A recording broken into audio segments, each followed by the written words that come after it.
Every time or sa tuwing ako po ay nakakarinig na hindi siniseryoso ang impyerno o ang lugar na impyerno, ako ay nalulungkot. Because some people, kaya po ako biglang nag-vlog, some people are doing it for fun. Like for example, they're saying a lot of things about hell and they're doing it for fun. Parang hindi nila siniseryoso yung katotohanan na talagang meron pong lugar na ganon. In fact, tuwing Halloween makikita po ninyo, nagko-costume sila ng parang demonyo, mga ganyan. You know what really strikes me sa mga ganitong mga pangyayari sa panahon natin ngayon, parang masyado nang napulyot. Alam niyo yung polluted na po yung utak ng mga tao ngayon na hindi mananampalataya, na parang mga robot na po sila. Even when you share the good news of the Lord Jesus Christ, deadma. We tried before to explain the importance of the Lord Jesus Christ to one person. Talagang walang I can call it walang interest. Sabi ko, wow, last days, no? Last days.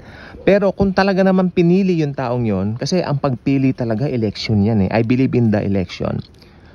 No? Yung hindi pa nangyayari, no? Inelect na po tayo. Pinili na po tayo from the beginning. 'Di ba? So, tayo po ay mapalad sa katotohanan na 'yan. Sapagkat bago pa lalangin ng mundo, lahat ng maboborn again, lahat ng makakakilala sa Panginoong Hesukristo, pinili na po ng Diyos Ama. That's something na hindi natin makayang tarukin, ang kabutihan ng Diyos sa buhay natin. Kaya nung nakakilala tayo kay Jesus, talagang wow, talagang super glorious that we know na maputol man ang buhay natin dito sa lupa, continuous po yan, hindi po napuputol ng kamatayan. Iba-iba ang situation ng Kristiyano. Oo, meron pong mga Kristiyanong okay, merong Kristiyanong ganito, may Kristiyanong ganyan, may Kristiyanong ganon, pero lahat tayo nagmamahalan bilang magkakapatid kay Kristo Jesus.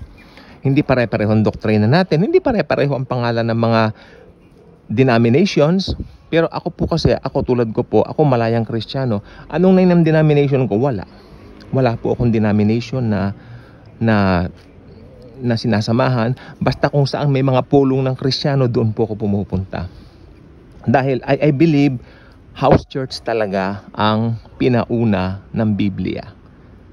Ibig sabihin, kung yun ang pinauna ng Biblia, yun ang pinauna ng mga apostol, dapat ganun din ang gawin ngayon. Pero sa kasamaang palad, dala na rin ang pagbabago ng panahon, merong mga nagtayo ng mga institutional churches. But unfortunately, that's not our topic for today.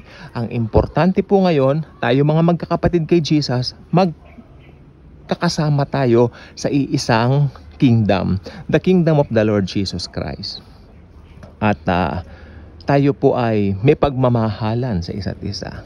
O magkakaiba ang doktrina natin, marami po talaga na kaibahan sa mga minor doctrines, but I believe in the major doctrines of salvation by faith alone, the Trinity, and the importance of the person of the Lord Jesus Christ. We are all the same. Okay, palakpakan natin ng Panginoong Hesukristo.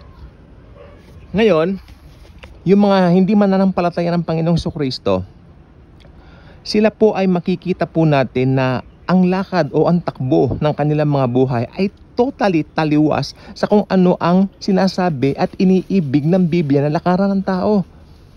Ang buhay po nila ay talagang patungo sa distraction, patungo kay Satanas. So, ang mga tao na papunta sa impyerno, kung tutuusin, sino po bang papunta sa impyerno? Lahat ng taong pinanganak sa mundo, papunta ng impyerno kung tutuusin. Tignan po niyo yung logic. All have sinned. Diba? All have sinned. No one is righteous. No, not even one, sabi ng Bible. O ibig sabihin, lahat papunta ng impyerno sapagkat lahat nagpuproses ng Adamic nature na minana pa natin kay Adam, ang ating unang ama, our first father. So, kung titignan mong mabuti yan, just analyze it from the bottom. Makikita mo yan. Ibig sabihin, maski maliit na bata pa lang, may sin nature na. At kung lumaki ang batang yan at nagkaroon po siya ng tinatawag na age of accountability, or should I say dumating siya roon sa age of accountability na pinabayaan niya yung katotohanan, dapat niya makilala si Jesus at hindi niya tinanggap si Jesus, pag namatayan pupunta yan ng impyerno. Ngayon may nagtanong sa akin, practically ilang taon yung pwedeng pumunta sa impyerno? Aba, halimbawa yung bata ay 9 years old, may alam na siyang tungkol kay Jesus, tinanggihan niya, may isip na yan, ba pwede na pumunta ng impyerno yan. Huwag mo sabihin malit na bata lang yan. Hindi.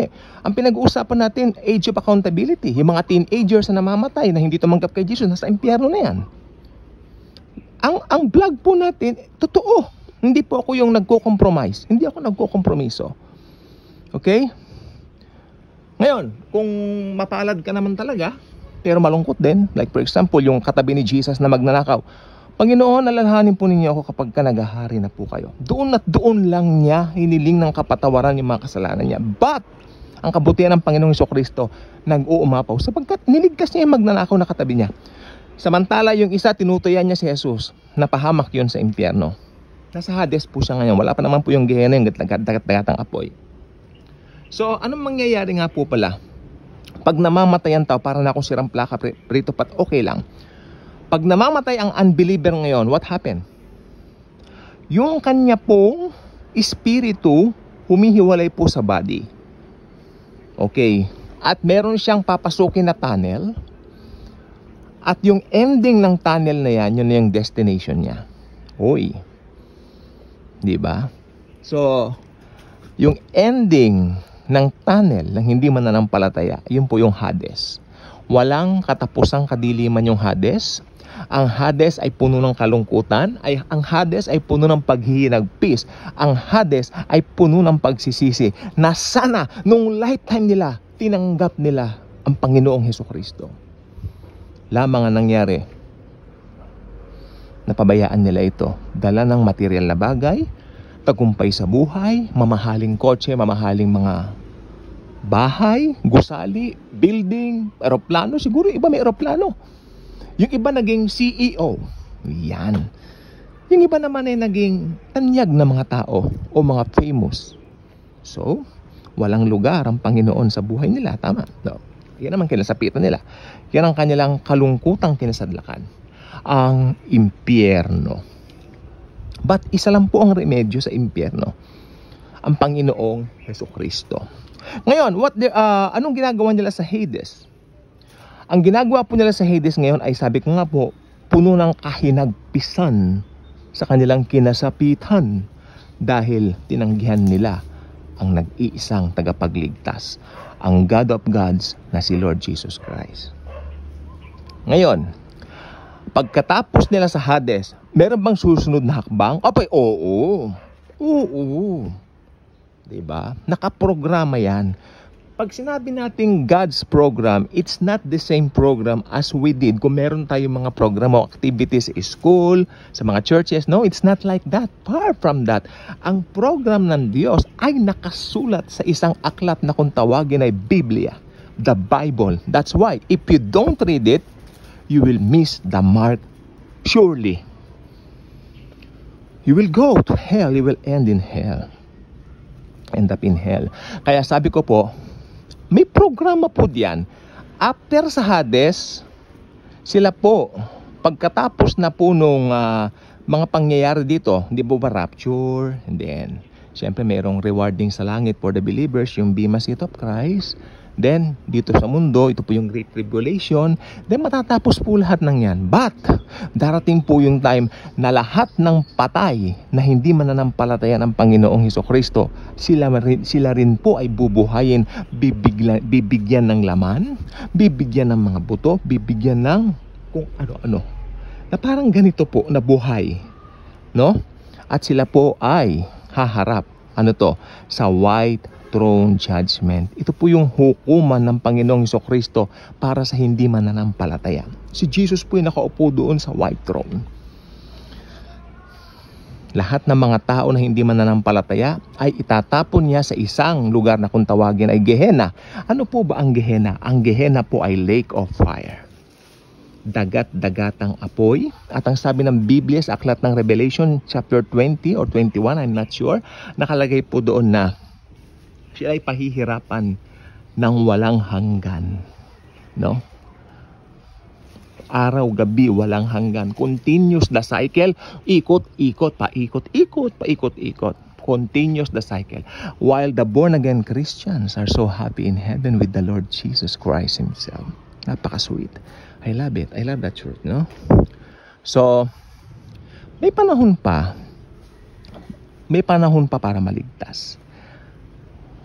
The moment is now. Do you want to pray a simple prayer with me regarding, to accept the Lord Jesus as your very own personal Lord and Savior? If the answer is yes, malugod kitang inaanyayahan sa dasal na ito.